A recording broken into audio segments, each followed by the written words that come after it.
Assalamualaikum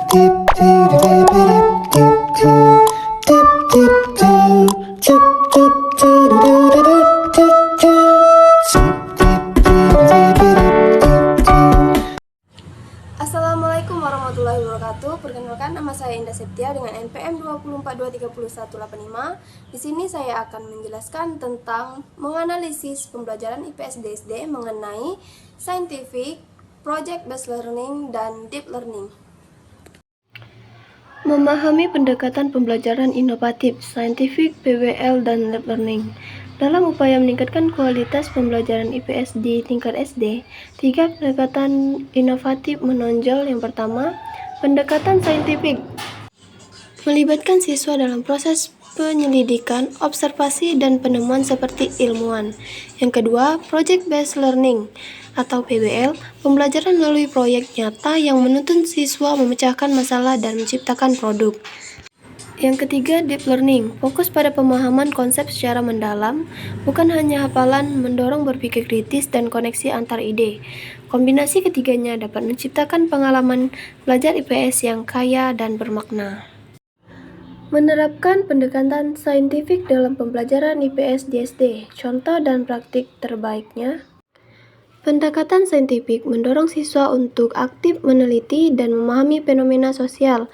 Yang pertama, mengamati fenomena. Siswa mengamati masalah atau peristiwa sosial di sekitar mereka, misalnya keberagaman budaya. Yang kedua, merumuskan pertanyaan, membentuk pertanyaan berdasarkan pengamatan, seperti mengapa ada banyaknya jenis pakaian adat di Indonesia.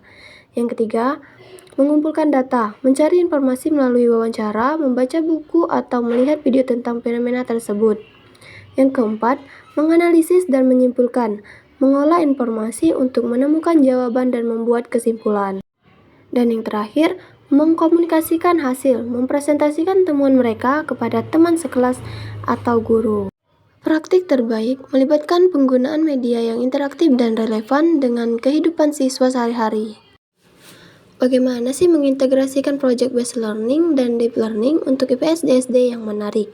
Berikut adalah penjelasannya. PBL adalah metode ide untuk IPS karena memungkinkan siswa menggali topik secara mendalam. Deep learning melalui pengalaman langsung. Contoh proyek yaitu Indonesia Negeriku.